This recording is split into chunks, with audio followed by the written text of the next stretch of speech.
was it that motivated you? What was it that motivated you to sign up for the session today? Just think about it. Don't need to share with anyone. Just think about it for a second. Maybe note it down. What was it that motivated you to sign up for this session? So you might have done it yesterday, a week ago, whenever. So that's the first thing I'd like you to think about. What was that motivation?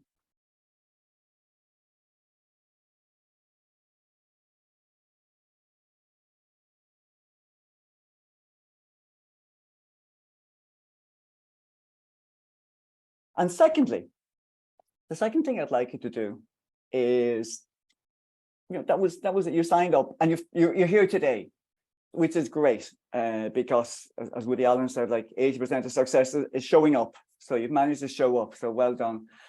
But now that you're here, okay, now that you're here today, and I presume what you want to do is get the most out of the session, I want you to take a moment. And what I want you to do is just look around you and just try to identify what is most likely to distract you in the next, let's say, 45 minutes. What is the most likely thing to distract you in the next 45 minutes? That's what I want you to do first.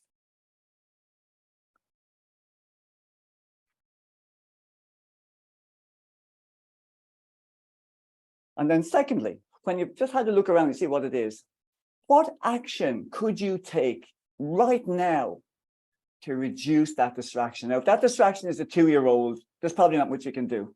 But if it's something that you can do something about, what action could you take just now that would, that would reduce that distraction? Just to think about that.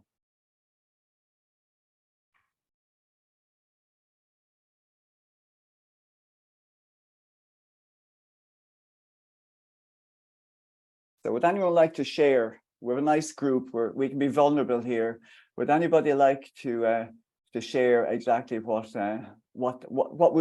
did they think would be the most likely distraction and what they might do about it? Who'd like to share? Billy. Oh, sorry. Please go. Nice to see you, and it's my phone and I've moved it out of hand's reach. Excellent.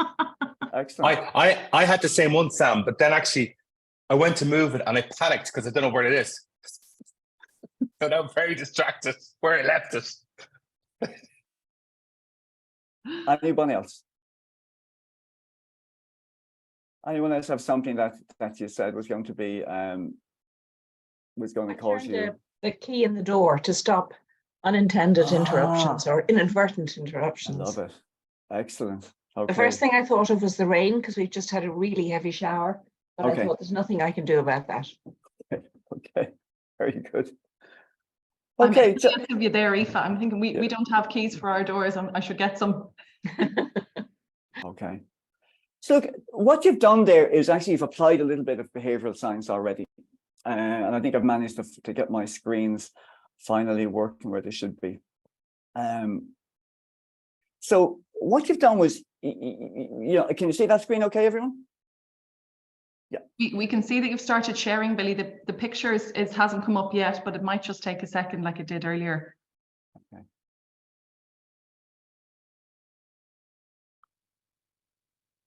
It's just stopped sharing now. Yeah, no, I'll just share it again. It's always good fun. I think it's probably something to do with the latest version. Your screen sharing, it says. Yeah. Okay. Yeah, I think there's some issues this morning with Zoom. Billy D just popped a message in there saying she's having connection issues, and I know in a couple of I've heard of other people already say this morning. Yeah. Okay. Thanks for that. That's good to know. So not just me. So look, so you've applied to behavior and science. So you had a particular behavior that you were thinking about. You were here today for a reason, and then you figured out, well, how am I going to make sure I do what I said I was going to do? So think of. I'm just going to move on a little bit. So just say, sorry, firstly, what Daniel Kahneman had to say. You're more likely to learn something, finding surprises in your own behavior. I've been hearing surprising facts about others. It's always interesting to read these lovely studies with the thousands of people that we looked at. But sometimes just looking at our own behavior is really interesting, just like what we did there now. So again, those are the two exercises we did. We thought back about what you signed up. So that was the second piece. So there's two things there I want you to think about as we go through the session. One of them was you were looking at the motivation to do something in the future. Okay, so that's what you would sign up for the Kinchline's 30 Salad Club. So there's some kind of motivation, something going on motivates you to do that. But separately then, when that moment arrived, there were still things that could potentially get in your way from actually fulfilling your original goal. So there's two things, and I just want to call them kind of a present and a future, or a future and a present. So there's a future goal and there's a present action. I just bear that in mind as we go through, because that feeds into how we might look at this when it comes to coaching. So Richard Thaler, who has written the book Nudge, if any of you that have read it, with Cass Sunstein, said if you want to encourage someone to do something, make it easy. And that's maybe what we're trying. I think when we're coaching, is there anything we can do with our clients to make them, to help them and make things easier for them to do? If you think about the way behavioral science is used at the moment, just think about your smartphone, because we already had an example of like put it out of the way. So there you go, your smartphone is there, and the little red dot comes up. Message for me. So what do? You grab it, you look at it. 10 minutes later, you've watched a cat video and you've bought an air fryer. Neither of which you decided you hadn't planned to do either of those things, but something has triggered your behavior. Like, so that wasn't what you intended to do, and yet in the moment you did something else. Or the supermarket, like where things are even laid out, what it's called choice architecture. So the height that certain things are in the supermarket, where they are. I know when I go to my supermarket, if I want kitchen paper, it is the furthest away from the entrance. It means I have to pass everything else to buy something very functional. And obviously on the way, I'll see lots of other nice things.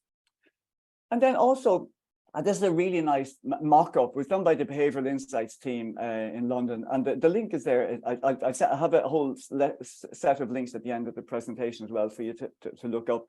They just put this together as a kind of an example of how online shopping, it really taps into all of those biases. And I know this, you can look at, if you remember back to our previous the Dirty Salad Club session, there's a lot in neuroscience showing why this is happening. But all of this, they're triggering all sorts of things, making us think, oh, there's a bit of scarcity, or this offer will be gone in a couple of minutes. And also maybe making it very easy. Who thought up having one click? If you want to buy something on Amazon, literally one click, how easy could it be? If you had to do 10 clicks, you might not buy something. So there's a nice mock-up, but all of the time we're being bombarded with outside influences trying to affect our behavior. And that's a really nice, Behavioural Insights team just put that together, just to explain what to look for. They were talking about Black Friday at the time, when everybody's been bombarded with sales online. What we can look at is how can we turn this around and maybe start using it. So the reason these strategies work, like the reason you end up like buying the air fryer, or the reason you end up buying something in the supermarket or online, is there's two big things going on. Like, and these, we have bounded rationality. Like, we don't have enough time, we don't have enough information to make a purely rational decision. So we take shortcuts, and that's great. And I've left a clip, by the way. There's a great video clip, again, I'll give you a link to, looking at bounded rationality and showing that, like, even for something as simple as buying a pot of jam, if you were to apply complete rationality to it, like, it would be a very irrational thing to do, because it would take you so long to decide. A lovely clip, worth watching. So bounded rationality, we're going to take shortcuts. They serve us well most of the time, but they can also bypass some of our rational thinking that we don't want to happen. Secondly, we have bounded willpower. We've only got so much willpower available to us. It's a finite resource. Now, obviously after a good night's sleep, we may have a bit more willpower the next day, or after having a bit of a break. But our willpower is depleted. And so we are, at times, we are more vulnerable in terms of behavior change, to do behavior, particularly things that we may not actually really intend or wish to do. So a few things work in there. We know they work: bounded rationality and bounded willpower. That's why behavioral science is so powerful, because it taps into these. So how could we apply some of this? We know it works. We know it works, and we know it works. How would we bring it into coaching? I think any of you who have worked as coaches or mentors, or even yourselves as your own reflection, this knowing doing gap. There are lots of times when we know we should be doing something, but the doing of it is the difficult thing. We know maybe we should spend more time planning, and people talk about the Q2 activities, the quadrant 2, the important but not urgent. We know that's a good thing to do. In the moment, do we do it? No, we don't. So there's a knowing doing gap. Or I sometimes look as well, calling that future present gap. So we can be totally motivated for something that's going to happen in the future. But when that future becomes the present, that we actually step into that moment, we may not actually do it. And that's again a version of the knowing doing gap. And this is something when we're looking at coaching. And I want to differentiate between goal setting and action planning, because I think that's a really powerful place where we can use behavioral science in that space and trying to bridge that knowing doing gap or the future present gap. And what we're going to do is suggest how we could use a couple of models. It's not to say that I'm going to say this is the definitive way of applying all behavioral science to your coaching. No, what I want to do is supplement what you're already doing with some new ways of just nuancing maybe some of the conversations you have when you're coaching using well-proven behavioral science models. I hope that sounds good to you. So I want you in the chat box, have you any examples from your experience for yourself, from your clients, of knowing doing gaps where you know something should be done, or a client just said to you, listen, I'm definitely going to do that, and you meet them for the next coaching session and, oh yeah, I never got around to it, that didn't happen. So I'd like to just to maybe look at that and open it. I'll open up the chat box. I'll actually stop sharing for a moment. I take a big leap of faith here and hope that I can get back to sharing again. So any examples of your own from that knowing doing gap, where you know you should be doing it, but actually don't do it. I know I want to get to bed by 11 p.m, but don't always do it. Great, Sam, thank you. Yeah, absolutely. And you know what's the right thing to do, and you know the benefit. You're very motivated. That's that future piece.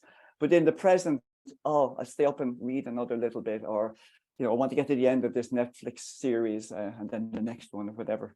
So all of that's going on. Anyone else got one where they think of that knowing doing gap that they've come across?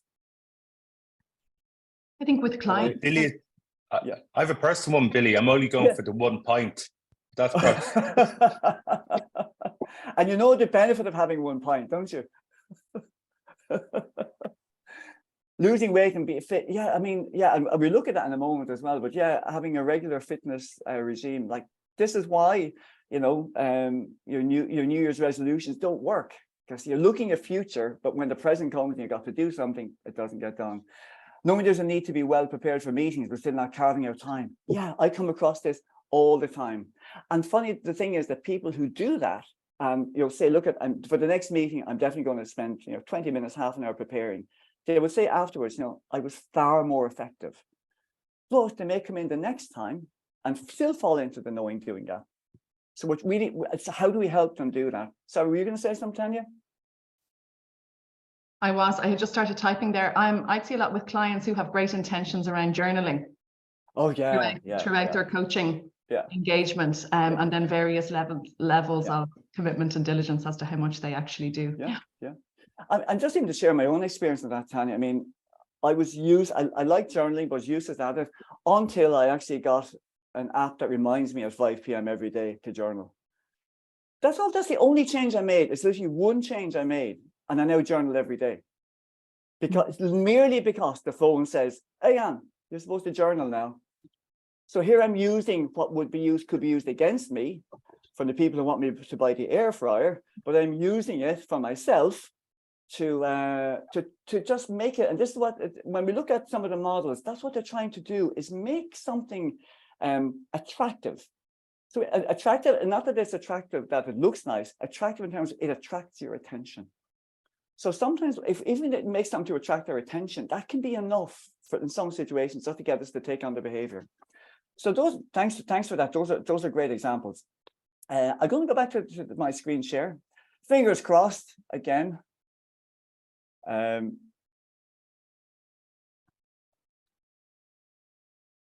Just a couple more in the chat there, Billy, just as you get your screen up. Yeah, just Sam. Sorry, saying 6-minute diary has changed you, Sam. Yeah, similar for the app, Billy. Like Yeah. I invested in the 6-minute diary, and now I journal every day. Fantastic. Worth even thinking about what, again, like the difference between that and what was before, that knowing doing gap, or that future present gap, the futures I really want a diary, but I don't get to it. It comes up so often. And there's a huge amount, by the way, of medical research in this. Behavioral science is used a lot. Because you might say this, why medical? But it's very difficult to get people to take their medicines, even people who with a huge, very, very bad outcomes. Just even to stay with a medical regime or a physiotherapy regime or diabetics, there's a lot of research in behavioral science used to try to help those people to keep up their regimes. You say, well, if people won't do something to keep themselves alive, that shows that the size of the mountain we're trying to climb. So there's two frameworks I would like to take, and I know you may have come across them, but I want to suggest we apply them in a certain way. If you're not familiar with them, don't worry. I'll give you the links and everything where you can find more about them. The one on the left is called COMB, C-O-M-B, okay? And the one on the right is called EAST, E-A-S-T. So really nice acronyms to take away. 2 more acronyms for you if you didn't have enough already. So how do these work? And I've given you the reference there if you want to look at it. And this is the behavior change wheel used a lot in medical interventions. So what does COMB as a framework say? So if you're looking for a particular behavior, the person is only likely to take on the behavior if they have a couple of things in place. So first is capability. Do they have the knowledge? Do they have the mental capability to do something? Okay. And it could be some skills they have. So if you take something like someone wants to, let's say, be more assertive, that's the new behavior that they want to come out of their coaching sessions. But to do that, they may have to have some skills. They have to maybe have something else to help them, give them skills. They can't just say, oh, I'm going to be more assertive tomorrow. So capability is one. If I have the capability, that will help me to have the behavior. At the bottom, opportunity. In other words, opportunity could be like external factors, like, is there time to do it? Do I need support? Do I need resources? Do I have, and also, is it acceptable within the organization? There's kind of psychological opportunity as well, and social opportunity. So do I have the knowledge? Do I have the skills? Is there an opportunity to do it? They will both feed motivation. I also need, obviously, just the normal motivators anyway. Like, am I actually motivated to do it in the first place?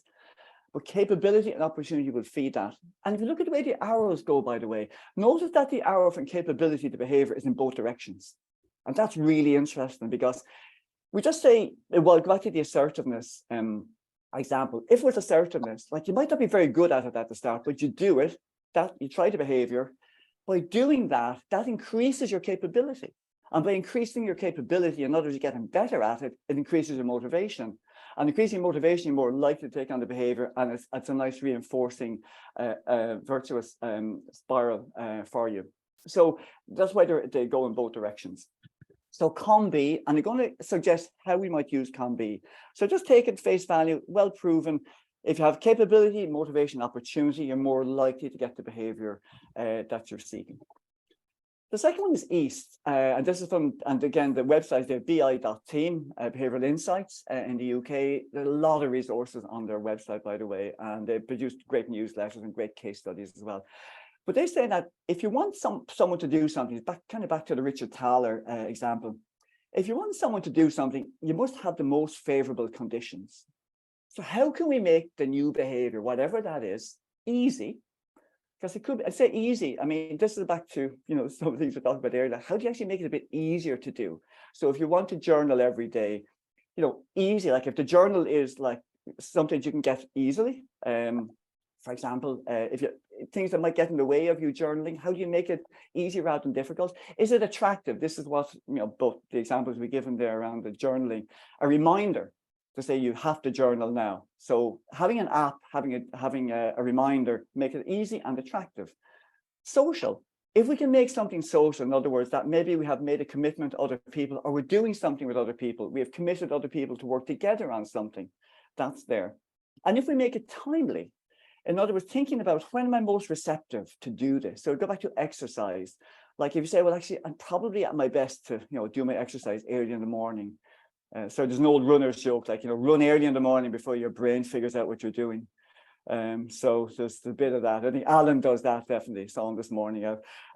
So there is a time when you're most likely. There's no point in planning to do something when you're at your worst. If you think about, you're during the day when you're at your best, when you're at your worst. So, and if you can, make it as timely as possible.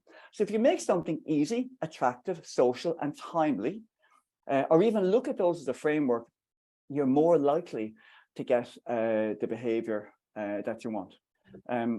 So I'm going to ask you to let's do a little breakout, get you into twos. I want you to think about a person, and this, you can take your own example, use yourself as a guinea pig for this if you like, or just think about it. If you wanted to take on regular exercise, and you see from the graph, it says the hardest part is walking out the front door. Definitely it is. That if you get to the front door, you're probably okay. How could you make regular exercise easy, attractive, social, and timely? And just break it in. Just give you 5 minutes on this, and just to have a chat, just even to try it and see, like, this is not. I know a lot of you might be working in the executive space, but just to take this from a nice easy example. So can you do? Yeah, I'll do these, Billy. I'm just going to set them up now. Okay. If there's anybody here who can't join a breakout, please feel free to let me know. And we'll keep you here and interrogate you in the main room. Just 5 minutes and just have a chat. And you can only share what you want to share when you come back. It's just asking you for some ideas. Easy, attractive, social, and timely if you were going to try to have a behavior of a regular exercise. Okay, I've opened rooms there now. So anyone who can, please pop in. If you're left without a room and you want to join, or somebody's on their own in the room, I'll tweak these now in a sec.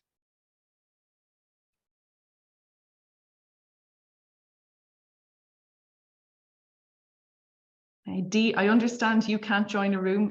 Thanks for your message. Prachi, you might just let me know, pop a message in the chat or even a thumbs up if you'd like to join a room.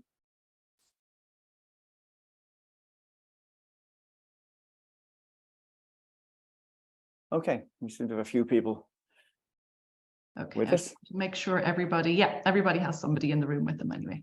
Okay.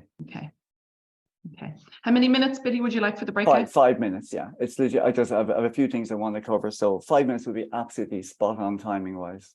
Okay. I'll stop sharing as well for the moment. Okay. Do you know, Billy, an unexpected positive outcome for me. I'm feeling so smug because I haven't yet succumbed to buying an air fryer. Oh my God, I know so many people have. We haven't either. But I have bought other things that I didn't really intend to buy, so I can't be too smug, Yeah, same here. Particularly when it comes to running gear, like, there's always some new, better version of runners that someone is, oh, this is great. Someone won the Boston Marathon, these new shoes available now shortly. Limited time only. That's a great sign of thing I noticed with a lot of stores, particularly in the running stuff. Like, they now say we're not releasing these for a few months. If you want to join the mailing list, to be first to know about them. You've already got you on the hook. Yeah. Or this, if something's out of stock, and let me know when it's back in stock. Like, I probably would have forgotten about it otherwise. I know, yeah. But then when you get the email to say it's back in stock, you better strike now while the iron's hot. Yeah. My favorite personal story is signing up for the New York Times. You can literally sign up with a click. That's how as easy it is. Try to unsubscribe from the New York Times. You have to actually talk to someone. You have to actually talk to a salesperson, a human being. An easy one. I mean, you're unlikely to be coaching people, but you may not be, but just you may be coaching people on bigger issues. So how might we use this in a broader coaching context? That was just an example. And what I'm going to suggest is, I've been kind of teasing around this. How would we use it in coaching? And I'm going to look at it from two perspectives, okay? Just to give two examples of how we could integrate it into what we're already doing, okay? It's not a new approach. Integrate what we're already doing. So let's say we're using EQI2, emotional intelligence. So typically there's an assessment, you're coaching around it, the person identifies some goals which are really important for their success. Let's say it was relationships, managing stakeholders, and they want to build maybe empathy, whatever that is. They've identified identify goals and then have an action plan. Typically, that's what you do. where would it fit into this? And I think it fits in really well in two places. The first is, what if we use it, the COM-B, in terms of identifying the goals? Because the COM-B is, for me, a very future focus. It'll help you identify the goal around, okay, what is my motivation for taking on this goal? So if this was managing stakeholders, why is this important to me? The capability can be feeding in there as well in terms of the goal. Okay, to achieve this goal, they also need to do some further training or coaching around maybe some of the skills I need for this. And opportunity, when might I do this? Like, I mean, have I got meetings coming up? So in terms of your goal, and this is where I think COM-B fits perfectly here, feeding into identifying more robust goals. So to feed it into that conversation at that point. And then when you get to action planning, what you're actually going to do, to then focus on, sorry, I just need to move my screen here a second, to then bring in the EAST framework, because now you're thinking about, okay, these are goals, I'm definitely motivated to do them, really want to have the capability, will have the opportunity, but when the day comes and I'm going to go in and we'll say I want to have more empathy with my with this client or whatever, we just say I'm working in an organizational context or stakeholder, I could use the EAST framework. How to make it easy, how to make it attractive, social or timely, and particularly the attractiveness piece. How do I make sure that, you know, going into the next meeting, I'm thinking about this and when I'm formulating my actions. So I think you can use the COM-B to get better goals, and then you can use the EAST in terms of having actions which are more likely to be fulfillable, that you can actually do. So that's just one way, but just to look at, even to take, we say, a GROW model, which is behavioral coaching anyway, but just take a GROW model as a coaching model, okay? And this will be mentoring coaching just broadly. How might it integrate in here? Again, I think it fits perfectly in the two places. So if you take the goal, it's goal, reality, options, way forward, okay? If you've used the GROW model, and still very popular, in behavioral coaching particularly, used a lot, and a lot in mentoring. But where would it fit in here? Like, again, I think we could use the COM-B in terms of looking at both the goal and the reality, in terms of, like, is this formulating the goal, making sure that you know, working with the client, have they got the motivation to pursue this goal?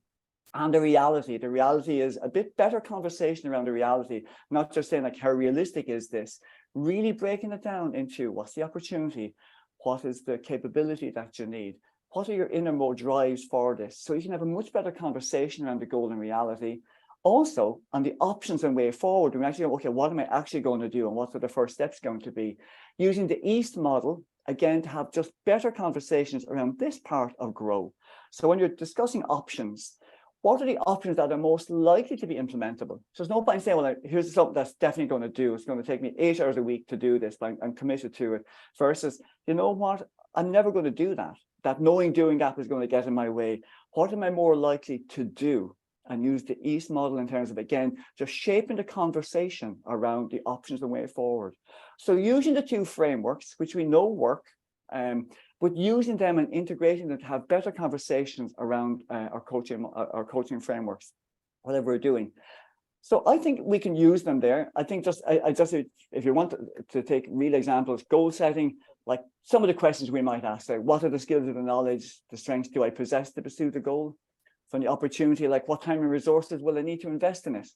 Does the organization culture actually support this particular change that I want to do, this behavior? What values do I hold that make the goal meaningful? So there's some questions there that you could use working with the client using the COM-B model. Similarly, if looking at the EAST, like, how can I make this as easy as possible? Like, what is the default that kind of gets in the way? We tend to fall back on default. What's the thing that normally happens that I want to do something different? How do I remove the barriers that might be getting in the way? Of what are they? How do I put this action front and center? How to make sure I do it?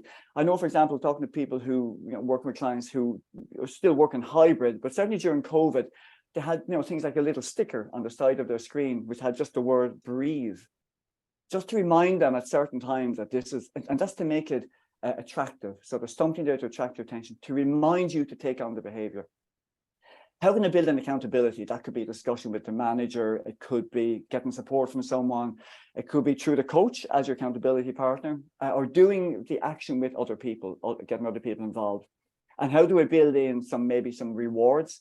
How will I measure the progress? And how will I plan in advance? If I think about timely, knowing when I'm going to be at my best, when I'm at my worst, and knowing what some of the obstacles are going to be and plan in advance for them. So knowing that this is going to be difficult, but here's a plan to actually make sure that they get over that difficulty.